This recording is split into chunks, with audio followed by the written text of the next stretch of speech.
నమస్తే, నా పేరు తేజస్విని. బీసీఎన్ న్యూస్ కి స్వాగతం. ముందుగా ముఖ్యాంశాలు. సెంటు భూమి కబ్జా చేసిన తాట తీస్తాం. కృష్ణా జిల్లా ఈడ్పుగల్లులో నిర్వహించిన రెవెన్యూ సదస్సులో సీఎం చంద్రబాబు హెచ్చరిక.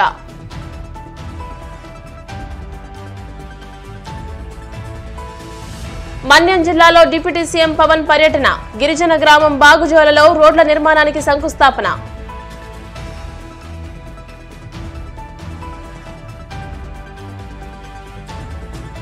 గోవిందనామస్మరణతో మారుమోగిన కోనసీమ తిరుమల. వాడపల్లి వెంకన్న దర్శనానికి పోటెత్తిన భక్తజనం.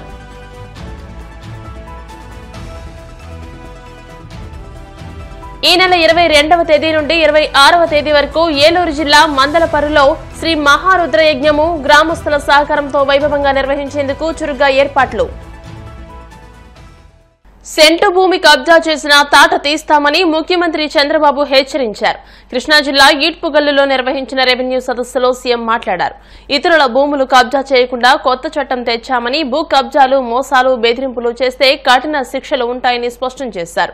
తప్పుడు సర్వేలు జరిగాయని లక్షల మంది ఫిర్యాదు చేశారన్నారు.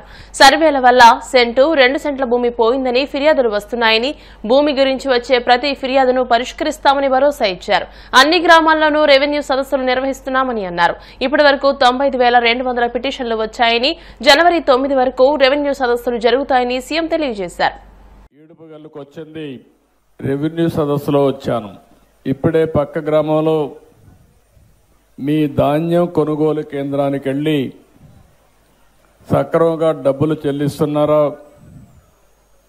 తేమ శాతం కూడా మాయిశ్చర్ కూడా కరెక్ట్గా అసెస్ చేస్తున్నారా, ఏ రైతుకు ఇబ్బంది కలగకుండా మీరు పండించిన ధాన్యానికి ధర ఇస్తున్నారా లేదా అని చూడడానికి వచ్చాను. నేను ఒకటే మీ అందరికీ హామీ ఇస్తున్నా, ఈ ప్రభుత్వం అంతా కూడా మీరు కలలు గని 5 సంవత్సరాలు బాధలు పడి మళ్లీ ఎన్డీఏ ప్రభుత్వం వస్తే తప్ప మాకు న్యాయం జరగదని ముక్త కంఠంతో ఓట్లేశారు, పెద్ద మెజార్టీతో గెలిపించారు. అనేక ఆశలు పెట్టుకున్నారు. ఆ ఆశలు నెరవేర్చడానికి 6 నెలలుగా మేము కష్టపడుతున్నాం. ఇంకా కష్టపడతాం. ప్రతి సమస్యకు పరిష్కార మార్గం చూపించాలనేది మా ఆలోచన. ఒక ఉదాహరణకు నేను చాలాసార్లు చెప్పాను. చెప్పినప్పుడు మీరు కూడా క్షేత్రస్థాయిలో చూశారు ఏ విధంగా గత ప్రభుత్వం ప్రవర్తించింది. భూ కబ్జాలు మొదలుకొని వ్యవస్థలను పూర్తిగా నిర్వీర్యం చేయడమే కాకుండా విధ్వంసం చేసే పరిస్థితికి వచ్చారు. నేను ముఖ్యమంత్రిగా 4వసారి వచ్చాను. 3 సార్లు ముఖ్యమంత్రి అయ్యాను, కానీ ఎప్పుడూ ఇన్ని ఇబ్బందులు చూడలేదు. ముఖ్యమంత్రి అయిన తర్వాత కూడా చాలా సమస్యలు రాత్రింబగళ్ళు నేను ఆలోచించిన ఇంకా పరిష్కార మార్గాలు దొరకలేదంటే మీరే గుర్తుపెట్టుకోవాల్సిన అవసరం ఉంది ఎంత విధ్వంసం జరిగిందో. కానీ ఒకటే హామీ ఇస్తున్నా, మీరు మా మీద నమ్మకం పెట్టుకున్నారు. ఆ రోజు వీరోచితంగా ఎన్నో ఎన్నికల్లో పోటీ చేశాం, కానీ నిలబెట్టిన అభ్యర్థుల్ని 93% గెలిపించారంటే ఇది మీరు చూపించిన అభిమానం. ఓట్లు కూడా మామూలుగా వేయలేదు, 57% ఓట్లు గుద్దారు మీరంతా కలిసి. మేమెంత చేసినా అది తక్కువే అవుతుంది. కానీ ఇది ప్రజా ప్రభుత్వం, మీ ప్రభుత్వం, మీ ఆశల మేరకు పనిచేసే ప్రభుత్వం అని మరొక్కసారి చాలా స్పష్టంగా మీ అందరికీ హామీ ఇస్తున్నా. రాష్ట్రంలో ఉండే సమస్యలను కూడా నేను చాలా మంది ముఖ్యమంత్రులను చూశాను. నేనే అందరికంటే ఎక్కువ ముఖ్యమంత్రిగా ఉన్నాను. 14 సంవత్సరాలు అప్పుడున్నాను, ఇప్పుడు పూర్తి చేస్తే 19 సంవత్సరాలు అవుతుంది. 3 సార్లు ప్రతిపక్ష నాయకుడిగా ఉన్నాను. సమైక్య ఆంధ్రప్రదేశ్లో నా రికార్డు ఎవరు బ్రేక్ చేయలేరు.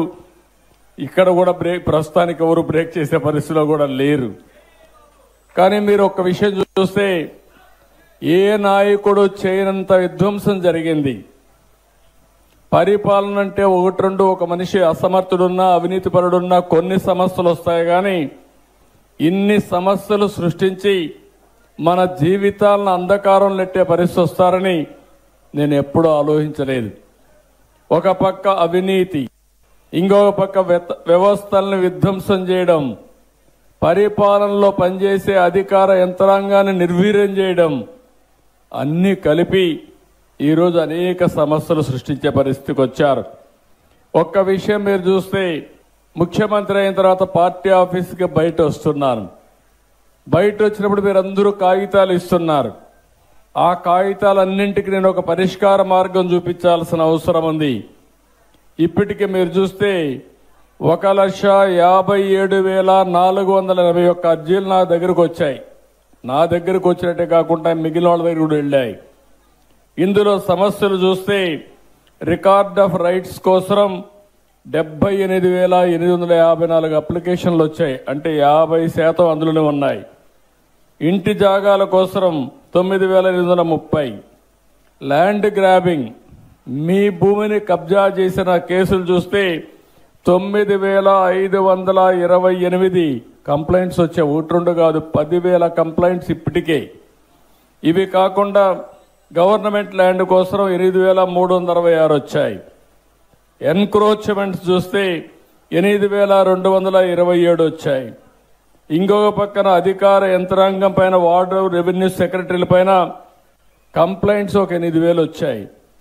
ఇంకొక పక్కన మీరు చూస్తే 22A, ఎవరైనా మీ భూమి మీది ఉంటే దాన్ని 22A కింద పెట్టేస్తే ఆ భూమి మీది కాదు, ఇది గవర్నమెంట్ భూమి అంటే మీరు ఎంత బాధపడతారో ఒకసారి ఆలోచించుకోవాలి.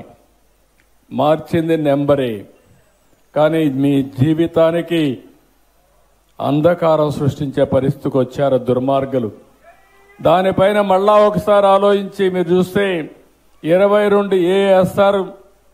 వాళ్లే వచ్చి చెప్తారు మీ దగ్గరకు వచ్చి, నీది గవర్నమెంట్ భూమి, అది నాకు ఇచ్చేసి నీకు కావాలంటే కొంత డబ్బులు ఇస్తాను అని మీతో రాయబారం చేసి సెటిల్మెంట్కి వచ్చే పరిస్థితికి వచ్చారు. ఒకసారి మీరు ఒప్పుకొని ఆ భూమి ఇచ్చేస్తామంటే ఇమీడియట్గా 22A మారిపోతుంది. అది మళ్ళా మీ పట్టా భూమి అవుతుంది. ఆ పట్టా భూమి వాళ్ళు కబ్జా చేసే పరిస్థితికి వస్తున్నారు. 1-2 కాదు, కొన్ని వందల కేసులు జరిగాయి. ఇవన్నీ చూసిన తర్వాత నాకు అనిపించింది, నేను ప్రధానంగా ఫోకస్ చేయవలసిన ఏకైక సమస్య మీ భూమి మీకు ఇప్పించే బాధ్యత తీసుకోవాలని అక్కడి నుంచి పట్టుదలగా ముందుకు పోయాం. డిప్యూటీ సీఎం పవన్ కళ్యాణ్ పార్వతీపురం జిల్లాలో పర్యటించారు. మక్కువ మండలంలోని గిరిజన గ్రామం బాగుజోలలో రోడ్ల నిర్మాణ పనులకు శంకుస్థాపన చేశారు. ఈ సందర్భంగా ఆ గిరిజన గ్రామంలోని పరిస్థితిని చూసి పవన్ చలించిపోయారు. ఈ సందర్భంగా ఆయన మాట్లాడుతూ, బాగుజోల గ్రామం నుండి సిరివర వరకు 9.50 కోట్లతో 9 కిలోమీటర్ల మేర తారు రోడ్డుగా మార్చుతున్నామని తెలియజేశారు. గతంలో తాను పోరాట యాత్రలో భాగంగా పాడేరు, అరకు వంటి గిరిజన ప్రాంతాల్లో పర్యటించినప్పుడు ప్రధానంగా 3 సమస్యలను గుర్తించారని, అవి రోడ్లు, తాగునీరు, యువతకు ఉపాధి అని వివరించారు. ఇక్కడికి రావాలని, ఇక్కడ రోడ్లు వేయాలని ఇప్పటిదాకా ఎవరూ ఆలోచించలేదని పవన్ కళ్యాణ్ ఆవేదన వ్యక్తం చేశారు.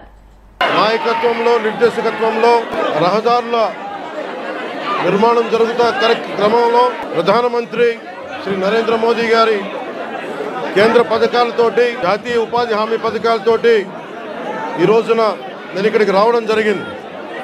మన బాగుజోల నుండి సిరివర వరకు 9 కిలోమీటర్ల రహదారిని 9.5 కోట్ల రూపాయలతో తారు రోడ్డుగా మారుస్తా ఉన్నాం.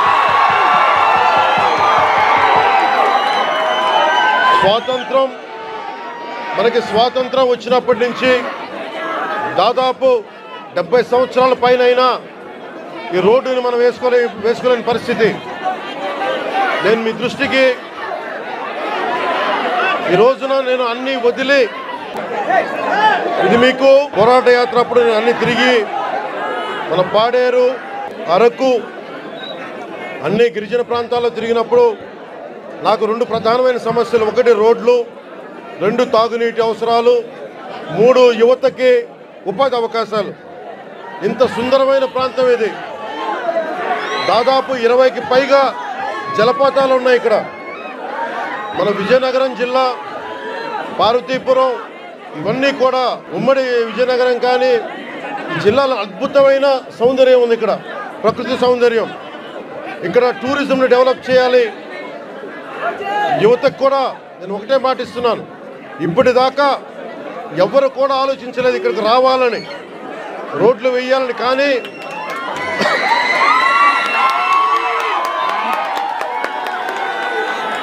గౌరవ ముఖ్యమంత్రి శ్రీ నారా చంద్రబాబు గారి నాయకత్వంలో ఒకటే నేను కోరాను వారిని, 70 సంవత్సరాలుగా రోడ్లు లేవు ఇక్కడ, 70 సంవత్సరాలుగా రోడ్లు లేవు, బాలింతలు రోజు డోలీలో వచ్చే పరిస్థితి ఉంది, డబ్బులు లేవు ఒకవైపు మన దగ్గర. కేంద్ర ప్రభుత్వం 20 నుంచి 21 నుంచి 22 వరకు 350 కోట్ల రూపాయల చొప్పున కేంద్ర మంత్రివర్గం మన నరేంద్ర మోదీ గారి నాయకత్వంలో 350 కోట్ల రూపాయలు, 670 కోట్ల రూపాయలు వెనుకబడ్డ జిల్లాలకు ఇచ్చారు. గత ప్రభుత్వం ఆధ్వర్యంలో ఆ నిధులు వస్తే ఆ నిధులు ఈ రోజు దాకా దానికి లెక్క పక్క లేకుండా చేశారు. ఈ రోడ్లు వేయడానికి 9.5 కోట్ల రూపాయలు ఖర్చు. మీ దగ్గరికి ఓట్లు అడిగిన వ్యక్తులు నేను అన్యాయం అయిపోయిన చెప్పిన బిడ్డ మీరు చూడండి, 5 సంవత్సరాల పాలనలో మీకు రోడ్లు వేయలేకపోయారు. కానీ మేము వచ్చి డబ్బులు లేకపోయినా మన వెనకబడ్డ జిల్లాల కోసం 700 కోట్ల రూపాయలు నిధులు ఇస్తే వాటిని ఖర్చు పెట్టలేదు, దారి మళ్లించేశారు. ఋషికొండ ప్యాలెస్కి 500 కోట్ల రూపాయలు ఖర్చు పెట్టారు, కానీ ఇక్కడ 9 కోట్లతోటి రోడ్లు వేయలేకపోయారు. కోనసీమ తిరుమలగా వర్ధిల్లుతున్న వాడపల్లి శ్రీ వెంకటేశ్వర స్వామి ఆలయం భక్తులతో కిటకిటలాడుతోంది. శనివారం స్వామికి ప్రీతికరమైన రోజు సందర్భంగా ఆలయంలో ప్రత్యేక పూజలు నిర్వహించారు. స్వామివారి దర్శనానికి వచ్చిన భక్తులకు ఎలాంటి ఇబ్బందులు తలెత్తకుండా ప్రత్యేక ఏర్పాట్లు చేసినట్టు ఆలయ అధికారులు వెల్లడించారు. భక్తులు అధిక సంఖ్యలో హాజరై స్వామిని దర్శించుకుని మొక్కులు చెల్లించుకున్నారు.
ఏలూరు జిల్లా నిడమర్రు మండలం మందలపరు గ్రామంలో వేంచేసి ఉన్న శ్రీ ఉమా నీలకంఠేశ్వర పంచాయతన క్షేత్రంలో ఈ నెల 22వ తేదీ నుండి 26వ తేదీ వరకు శ్రీ మహారుద్ర యజ్ఞం ఘనంగా నిర్వహించనున్నారు. యుఎస్ఏలో ఉంటున్న వేద పండితులు డాక్టర్ వెంకట చాగంటి ఆశీస్సులతో వైదిక జ్యోతిష పరిశోధకులు ఇంగ్లాండ్లో నివసిస్తున్న అక్కిన ప్రగడ శ్రీ రాఘవేంద్ర సాయి దంపతులచే విశాఖపట్నానికి చెందిన పూడిపెద్ది నరసింహ శర్మ బ్రహ్మత్వంలో 21 మంది పండితులతో అత్యంత వైభవంగా ఈ యజ్ఞం నిర్వహించనున్నారు. ఆదివారం ఉదయం 5 గంటల నుండి అశ్వపూజ, గోపూజ, మేషపూజ నిర్వహించిన అనంతరం ఉదయం 6 గంటల నుండి సాయంత్రం 6 గంటల వరకు నమక హోమములు చేసి 5 రోజుల్లో 1331 నమక హోమములు పూర్తి చేసి 26వ తేదీ గురువారం సాయంత్రం మహాపూర్ణాహుతి, అవబృద స్నానము, యజ్ఞ ప్రసాదము, దీక్షా విరమణతో శ్రీ మహారుద్ర యజ్ఞము పరిసమాప్తి అవుతుందని నిర్వాహకులు తెలియజేశారు. దీనికి సంబంధించిన ఏర్పాట్లు చురుగ్గా సాగుతున్నాయి. ఈ 5 రోజుల పాటు జరిగే కార్యక్రమాల్లో భక్తులు అధిక సంఖ్యలో పాల్గొని తీర్థ ప్రసాదాలు స్వీకరించి ధరించాలని నిర్వాహకులు కోరారు.